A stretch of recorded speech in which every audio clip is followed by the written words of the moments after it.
Hello, and welcome to Hedgehog Storytime, where I read my weird original fiction. The following story is part of the Vadanya project, link to the playlist in the description below. Yes, you have to read them all.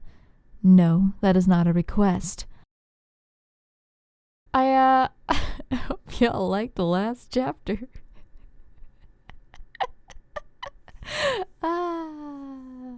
It's just a view into my dark, twisted brain. I am the jonkler. It's actually gonna get serious and sad now. Maybe not this chapter. Next chapter for sure. Hope you're ready. Chapter 5. Городо. Mishka is having second thoughts about tutoring Katya Volkovna. Well, third, really, if his earlier premonition even counts. Before he arrived at the estate, he had fears of his future pupil being bored or disinterested, among a host of other problems that could arise. He has a university education, if not a full one, but knowing things and teaching them to others are two very different beasts, and he's never taught anyone anything before. Alas, as is so often the case with new or nerve-wracking situations, it has only been a few days, and it is already going horribly wrong, only in an entirely different way than he could have possibly anticipated. Katya is not reticent. In fact, when she's disinterested in a subject, she states it loudly and rudely and refuses to engage until he moves on to something else. So far, she has done this same routine with Latin, philosophy, literature, and etiquette.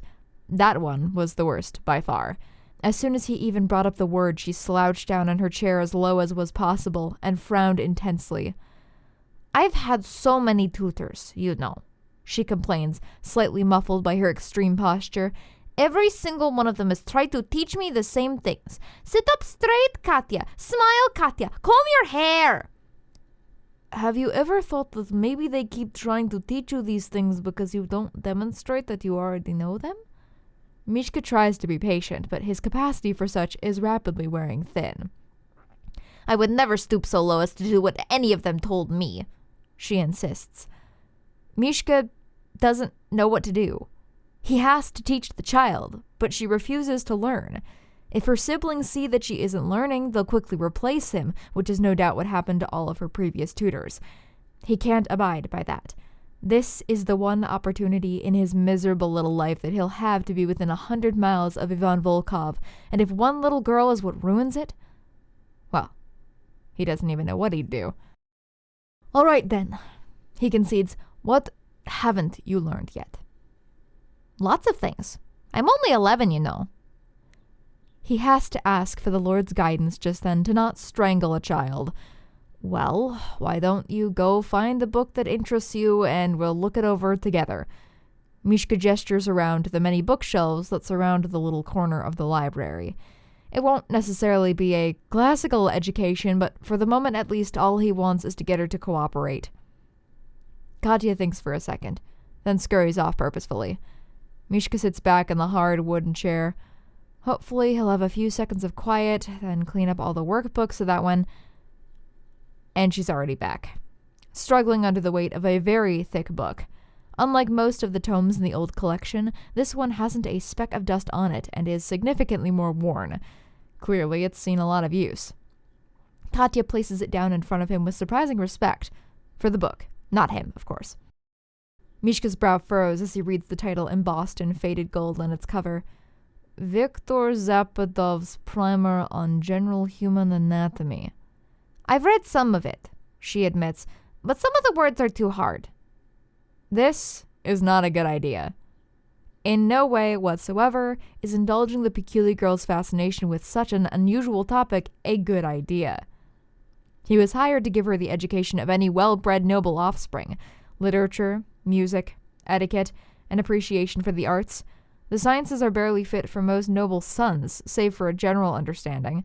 True, Natalia and Ivan's views are somewhat progressive, but he doubts that they extend this far. It is truly a shame.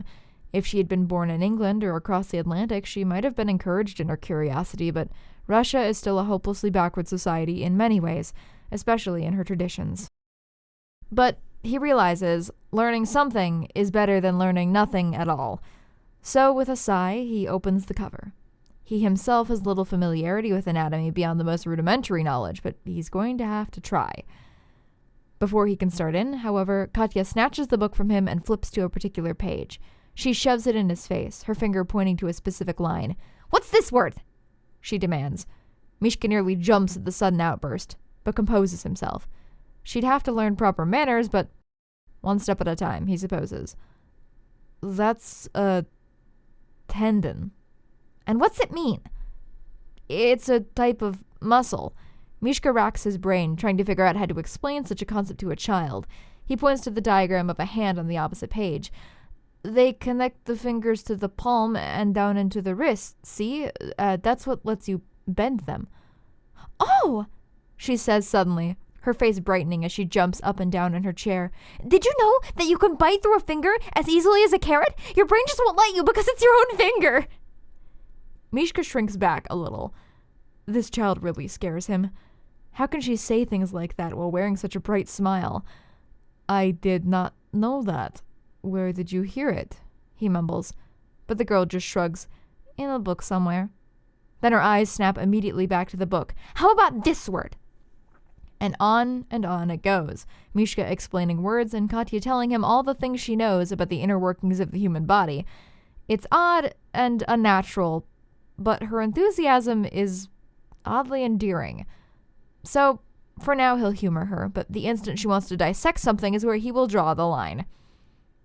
Finally, after he's sure they've spent a millennium in that dense, stuffy library, the afternoon is at last upon them. Katya looks significantly more cheerful as she scampers out the door, threatening to bring a toad to class the next day. Now, if only he could get her to be that excited about the things he is actually supposed to be teaching her. Mishka sits back, pondering through this conundrum. Honestly, he wonders if he shouldn't just give up the ghost, grab his gun, and shoot Ivan Volkov right here and now. But that's ridiculous. That won't do anything. It won't be a true betrayal until he's so irreplaceable to this family that they can't imagine life without him. It won't hurt the way that Mishka had all those years ago, when all he could do was stare at Vasily's face as the screams of the dying echoed around him, those lifeless eyes, the pale cheeks splattered with drying, dark blood. No. Don't think about that now. Don't go there. Those thoughts will only distract him. Vasily is dead. This is all Mishka can do for him. When Ivan Volkov is gone, his friend's memory can finally rest. But the moment has to be right. So he has to dig in his heels and make himself useful. Then, it can finally all be over. The room begins to grow a little bit hazy, and so Mishka elects to step out into the hallways to get some air. He forces his thoughts to turn elsewhere, keeping those feelings locked in the library, behind the click of the door sliding into place. Anybody could happen upon him here, so he forces his face into what he thinks must be a placid expression and guides his mind in wandering in a more pleasant direction. Maybe, he thinks, he should go down to the kitchen and introduce himself to the cook. Kapov or Miss Steele might be there as well. Mishka is still a servant of the Volkov family, even if a pampered one, and he doesn't much care for the strange limbo he finds himself in, stuck firmly between the two groups. He turns his feet in the direction he believes the kitchen to be and resolves to do just that. But he only makes it a handful of steps before something makes him stop. He hears a sound. Faint at first, caught in the thick carpets and wallpaper. At first Mishka can't even tell what it is or where it's coming from, but as he tiptoes a few steps, it becomes more distinct. The soft, hollow notes of a piano. For a second he can't pinpoint its location. It seems to engulf the narrow hallway, everywhere and nowhere at once, but after a minute of straining his ears, it becomes apparent that a small room a few doors down is the source. He doesn't want to disturb whoever is occupying the space, but something spurs him to take a peek. Honestly, it shouldn't have surprised him as he nudges the door open just a few more inches that he spies the familiar silhouette of Maria at the piano. Her back is to him, but she seems so thoroughly engrossed in her playing that he doubts she would notice him if it wasn't. Though she occasionally glances down at the sheet music in front of her, Maria mostly keeps her head tilted back, eyes presumably shut. She hums along quietly to the melody. Her confidence matches her ability, for she plays beautifully, every note melding into the next as smoothly as a record. It's a slow song, melancholic in an odd sort of way, with a nostalgic twinge. Mishka finds himself taking a step into the room in order to hear her better, but as he does so, the floor creaks, and the music stops as Maria turns abruptly, jumping a little. Oh, I'm sorry. Mishka apologizes immediately, looking downwards. I just heard the music and wondered who was playing it. I can leave if you'd like. She looks embarrassed, and Mishka begins swiveling on his heel to leave when she takes a deep breath. No, it's fine, she says. I was the one who left the door open. You play very well. He runs a hand through his hair, feeling somewhat awkward. He didn't mean to interrupt her, and now she must feel too anxious to play in front of a total stranger. Maria looks down, her cheeks turning red. Only a little. I learned mostly to accompany Tasha. Oh, does she sing? No, dances. She was going to be a ballerina, you know. Maria admits, her eyes still engrossed in the patterns of the carpet. I didn't, Mishka says. What happened, if you don't mind me asking? Family duty? Hesitating, Maria finally glances upwards instead. That, I suppose, but she also had an accident. Her knee. I'm sorry to hear that. Maria shrugs. It's all right, I think. It healed as well as it could. And she still dances a little, just not like she used to. And it means that I learned how to play piano. Yes, Mishka has almost forgotten how he's blundered into her playing. He really should just go, and yet he continues to talk anyway. That song you were playing, it was a lovely tune. I find it a bit sad. Maria is slowly losing the tension in her shoulders. Maybe she doesn't mind him here after all. But somehow, I think it reminds me that even though a lot of things in this world are sad, they don't always have to be. Mishka is somewhat impressed. That's a lot to gather from just piano. She tilts her head, confused, before she begins to giggle. Oh, it has lyrics. Maria ducks her head in embarrassment. It was originally written as an aria, but I don't have anyone to sing it for me, so I just play it to myself. Here. She slides over on the bench and beckons him to join her. He pauses. This seems almost too familiar of her. More like friends than servant and master. But this is what he wants, isn't it? To get close to her? And besides, no one's around to see. The thought briefly crosses his mind that perhaps this is a trap to catch him out in his Marxist ideals. Looking at her lovely, innocent face and pretty clothes in this large house surrounded by nice things, he doubts she even knows who Marx is. And so Mishka sits, though conscious to leave an inch between them, as she points to the yellowed piece of sheet music. Admittedly, he's never been able to parse the strange, complicated way in which music is notated, but he at least knows enough to pick out where the words are. Then he actually tries to read it, and his heart sinks.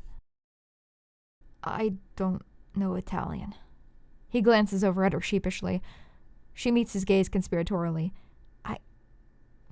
I don't either. I barely know French as it is. One year when we were visiting St. Petersburg, I asked an opera singer to translate it for me. So, what does it say? Well, she says, it sounds much better when it's played. Please remember, I am no singer. Maria sells herself short.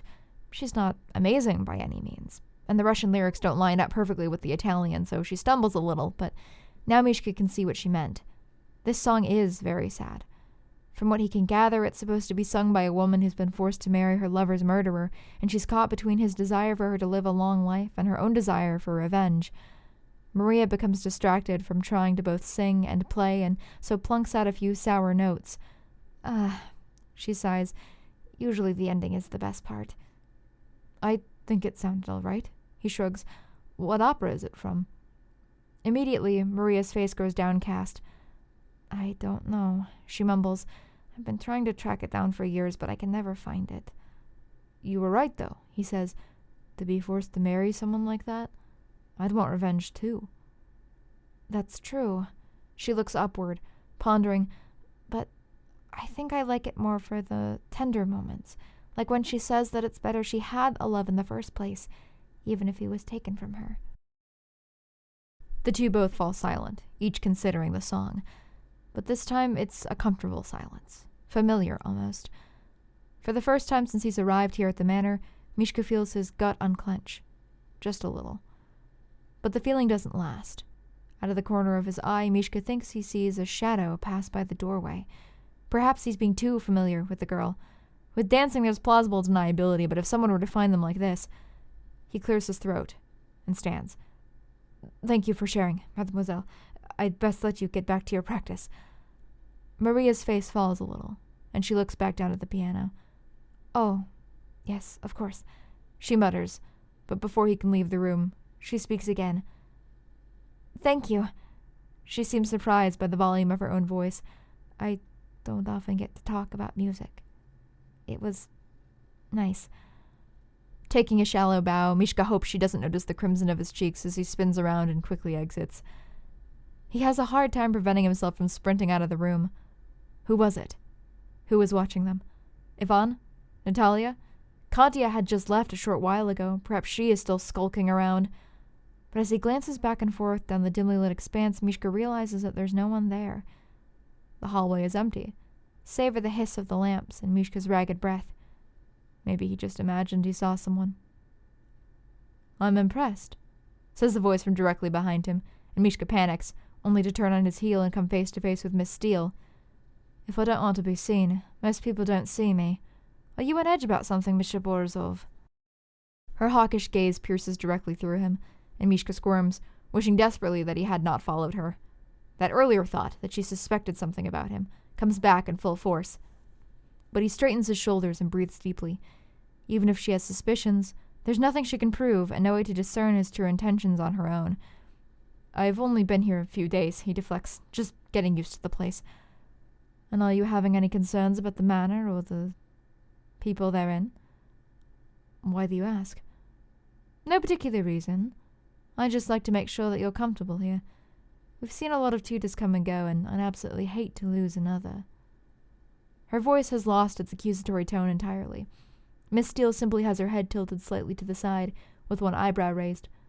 Come to think of it, this entire time, Mishka just assumed she might be a threat. After all, the very first day he was here, she did threaten him while taking him to his room, but there's something about the look in her eyes. Like she still suspects him of some wrongdoing, but maybe, just maybe, she might not be completely innocent herself. Maybe, that day, that wasn't a threat at all. Perhaps it was instead a warning. Still, Mishka can't be sure of her trustworthiness by one small conversation. That depends. He finally replies to her original question, hoping her response will give him just a little bit more. Oh? Touché. Whether... He doesn't know if he should, but an enemy of an enemy is a friend, after all. Perhaps you maybe have some advice to give on how to, circumvent the pitfalls one might fall into. Where is he even going with this? Despite his floundering, for the first time since he's met her, he can see the statutory exterior of her face crack. Very briefly, a flash of relief crosses her features, and the corner of her lip pokes up just a small amount. Shall we discuss your concerns in the servants' quarters? The mistress doesn't particularly appreciate when the help gossips. He nods, and Miss Steele gestures for him to follow her. In truth, Mishka doesn't quite know what to make of this development. He spent the last couple of days avoiding the maid like the plague, convinced she has seen right through him. Now he's got confirmation of that, and yet it seems like she isn't going to get him tossed out. In fact, she might possibly have some sort of agenda as well. Miss Steele stops at a plain door at the end of the hallway and gestures him inside. Immediately he pauses. After the dark interiors and fanciful architecture of the main house, the servants' quarters look downright normal. A few small, dusty windows cast pale light down on a broad wood table, which has no polished surfaces or ornate carvings whatsoever, just a simple, smooth top with rounded edges. Looking at this room, with its plaster walls and stone floors, makes Mishka realize that he's been a little homesick for his small room in the city. Feel free to take a seat, Miss Steele says, and remembering the circumstances which led him to this room, Mishka obeys. Do you speak English? She asks, and he shrugs. Just small amount, he admits, struggling a little. She frowns. But you can understand what I'm saying, right? Miss Steele switches to her native tongue, to which Mishka nods. He took some English back at university, and understanding it is much easier than speaking. The maid sighs. It'll have to do. None of the Volkovs know English. They've all learned the bastard frog tongue instead. Mishka tilts his head. Frogs do the speaking? He must sound like such an idiot. No, French, she stutters. It's a British saying... Never mind. Regardless, there'll be no one to eavesdrop on us if we speak in English, which will make this whole thing much safer. Mishka nods in agreement. Cannot be too cautious. She sits across from him, but for a while neither say anything, both locked in the standoff of who talks first. Tell me, Miss Steele. Mishka breaks the silence. How am I to know this is not ploy, that you are not, spying for them? Ada, please. She shakes her head slowly. And I suppose there's no way to be sure, really. Even if our loyalties line up with the Volkovs, there's no way to know if our own agendas are even aligned. Then just say it. He gazes at her intensely. Why are you here? She leans backwards. It's not that simple. Telling the wrong person could compromise my chances of success. It is same case with me. Well, one of us has to go first, she retorts. I got here first, so I have more time sunk in. It's only fair that you go. Mishka laughs, shaking his head. He was worried that she might be someone not to touch, like a trained bodyguard or even secret police. But really, it seems more and more that she might just be like him, a free agent looking for revenge. Whatever her goal is, it looks like she might need his help. What other reason would she have for compromising herself like this in the first place? If he thinks about it, he might need hers as well. All right, he says, but on two rules. Adin? You will also tell me your purpose here. Va? You do the talking to anyone about what I tell you, and I will kill you. I'd not dream of it. Ada crosses herself and shakes her head bitterly. Mishka takes a deep breath. This is an incredible risk, and beyond that, he has never uttered a word of this to a single soul. Not ever. But in order to succeed, he might need her. It's a calculated risk, and he's willing to take his chances. The only thing he has to lose, after all, is his life. I do not know if you would remember it, but 3 years ago there was a revolution. They are calling it Bloody Sunday now, you see. He pauses, willing the words out one by one. I was there. I saw everything.